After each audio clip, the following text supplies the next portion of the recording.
আপনার সেভিংস অ্যাকাউন্টে কত টাকা রয়েছে? আপনার মনে কি কখনো এই প্রশ্নটা আসে না যে আমার সেভিংস অ্যাকাউন্টে কত টাকা রাখলে একটা লিমিট রয়েছে, যে টাকা যে পরিমাণ টাকাটা রাখলে আমার টাকাটা সুরক্ষিত থাকবে, তার বেশি যদি আমি টাকা রাখি তারপরে আমার সরকারের তরফ থেকে মানে ইনকাম ট্যাক্স ডিপার্টমেন্টের তরফ থেকে নোটিশ চলে আসবে আমার কাছে এবং আমাকে সমস্ত হিসাবপত্র দিতে হবে। এই প্রশ্নটা কি আপনাদের মাথায় এসেছে কখনো? আজকে এইটা নিয়েই আলোচনা করবো। নিউজ 18 বাংলা একটা প্রতিবেদন রয়েছে, সেই প্রতিবেদনটা আমরা আপনাদেরকে পড়ে শোনাবো এবং আমি স্ক্রিনের এখানে দিয়ে দেবো, আপনারা দেখে নেবেন। আমি স্ক্রিন রেকর্ড অন করে নিচ্ছি এবং আমি ডিটেলসে সেটা নিয়ে আলোচনা করবো।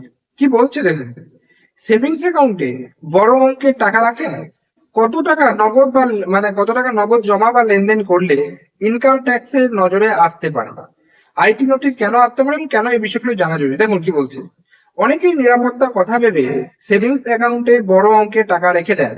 তবে জানেন কি, ব্যাংক অ্যাকাউন্টে অস্বাভাবিক পরিমাণ টাকা জমা বা লেনদেন হলে আয়কর বিভাগের নজরে পড়তে পারেন আপনি। এমন পরিস্থিতিতে আয়কর বিভাগের তরফে নোটিশ আসতে পারে, তাই আগে এই নিয়মগুলি জানা জরুরি। কত টাকা জমা রাখলে নজরে আসতে পারে? শুধু অ্যাকাউন্টে টাকা পড়ে থাকলে আইটি নোটিশ আসে না। মূলত বড় অঙ্কের ক্যাশ ডিপোজিট বা সন্দেহজনক ট্রানজেকশনের উপরেও নজর রাখে ইনকাম ট্যাক্স ডিপার্টমেন্ট।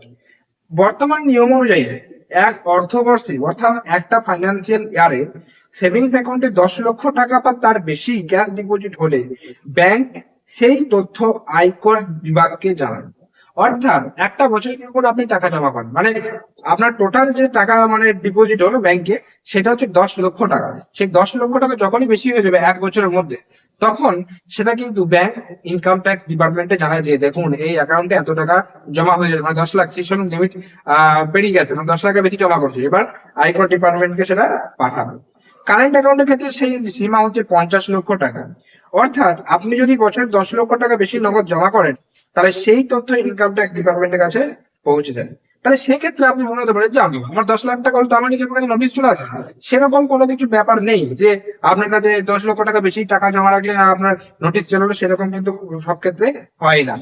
যদি আপনার আয়ের উৎস পরিষ্কার থাকে এবং আইটিআর মানে যখন আপনি মানে ইনকাম ট্যাক্স ফাইল করেন আর রিটার্ন ফাইল করেন, সেক্ষেত্রে সবকিছু ক্লিয়ার থাকে, তখন সেক্ষেত্রে আপনার নোটিশ আসবে না। মোট কথা হচ্ছে আপনার টাকা যদি সৎ উপায়ে অর্জিত হয় এবং সবকিছু আপনার যথেষ্ট পরিমাণে রেকর্ড থাকে আর কি, সেক্ষেত্রে আপনার কোনো সমস্যা নেই। কিন্তু সমস্যা সেইখানে হয় যারা ঠিকমতো হিসাব বোঝাতে পারে না সরকারকে বা ঠিকমতো হিসাব দিতে পারে না, তাদের ক্ষেত্রে কিন্তু মুশকিলটা হয়ে যায়, যারা ঠিকমতো হিসাব দেয় না সরকারকে। কি বলছে এখানে দেখুন, আইটি আছে উল্লেখ করা হয়েছে। তাহলে সাধারণ সমস্যা নেই, কিন্তু নিচের পরিস্থিতিতে সমস্যা বাড়তে পারে। আয়ের সঙ্গে জমার পরিমাণের টাকা না মিললে বারবার কিন্তু আপনার বড় অঙ্কের ক্যাশ ট্রানজেকশন হলে, আইটিআর ফাইল না করেও বড় লেনদেন করলে, প্যান কার্ড লিঙ্ক না থাকলে এবং সন্দেহজনক লেনদেন যদি ধরা পড়ে, তাহলে সেক্ষেত্রে কিন্তু ব্যাংক আপনাকে অর্থাৎ ইনকাম ট্যাক্স ডিপার্টমেন্ট আপনাকে নোটিশ পাঠাতে পারে। ব্যাংক ও আর্থিক প্রতিষ্ঠানগুলি নির্দিষ্ট সীমার বেশি লেনদেনের তথ্য স্টেটমেন্ট ও ফাইন্যান্সিয়াল ট্রানজাকশন সেটা কিন্তু এর মাধ্যমে আয়কর বিভাগকে সূচিত করে। এর ফলে আয়কর বিভাগ সহজেই বুঝে যেতে পারে আপনার অ্যাকাউন্টে মানে কত বড় অঙ্কের লেনদেন হয়েছে। কোন কোন ট্রানজাকশন নজরে থাকে, শুধু ক্যাশ ডিপোজিট নয়, আরো কিছু লেনদেন আয়কর বিভাগের নজরে পড়ে, যেমন এফডি তে বড় বিনিয়োগ, ক্রেডিট কার্ড বিলের বড় পেমেন্ট, তারপর প্রপার্টি কেনা বেচা, মিউচুয়াল ফান্ড বা শেয়ার মার্কেটে বড় বিনিয়োগ, কাউকে টাকা পাঠানো। আইটি নোটিশ যদি আসে মানে আইটি নোটিশ কখনো যদি আসে, তাহলে সেক্ষেত্রে কি করবেন? আতঙ্কিত হওয়ার কোনো রকম সমস্যা নেই, সেক্ষেত্রে অবশ্যই আপনাকে মাথায় রাখলে নোটিশটা ভালো করে পড়তে হবে।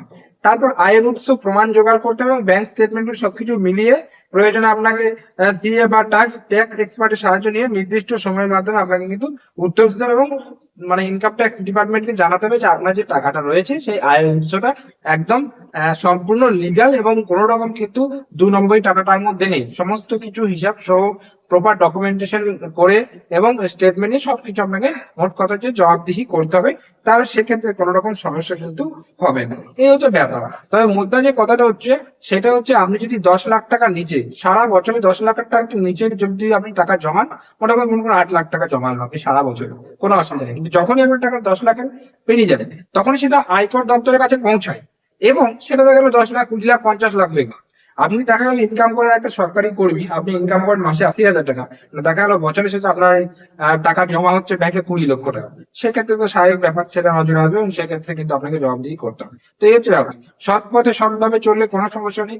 আর যদি একটু উল্টো পাল্টা বা 2 নম্বরই কাজকর্ম করে থাকেন, সেক্ষেত্রে আপনাকে তখন ছুটে বেড়াতে হবে, মানে কি করবে না করুন, কোথায় কাজ হবে, কোথায় করবে, সেটা আপনাকে ভাবতে হবে। সমস্ত কিছু তখন আপনাকে ইয়ে করতে হবে। মোট কথা হচ্ছে যে সবকিছু প্রপার ঠিকঠাক থাকলে কোনো রকম সমস্যা নেই, এবং মিনিমাম 10 লক্ষ টাকা পর্যন্ত কোনো রকম সমস্যা নেই। এখন তো 12 লক্ষ টাকা করে দিয়েছে সরকার, যে 12 লক্ষ টাকা পর্যন্ত আপনার ব্যাংকে যদি ডিপোজিট হয়েও থাকে, তা সেক্ষেত্রে কোনো রকম ট্যাক্স দিতে হবে না। তারপরে ট্যাক্সের বিষয়গুলো আলাদা। তাই যাই হোক, আশা করি ব্যাপারগুলো বুঝতে পারলেন। যদি কোনো রকম প্রশ্ন থাকে সেটা কমেন্ট বক্সে জানাতে পারেন। এবং ব্যাংকিং বিষয়ক যে কোনো, মোট কথা যে সাধারণ কোনো রকম সমস্যা, ব্যাংকিং বিষয়ে যে কোনো সাধারণ সমস্যা এবং আপনার সরকারি গভর্নমেন্ট আপডেট রিলেটেড ভিডিও বা important document update related video যদি আপনি পেতে চান, আমাদের চ্যানেলটিকে সাবস্ক্রাইব করে রাখতে পারেন। তো দেখা হচ্ছে পরের কোনো ভিডিওতে। ততক্ষণ পর্যন্ত প্রত্যেকে সুস্থ থাকুন, ভালো থাকুন। টাটা এবং ধন্যবাদ সকলকে।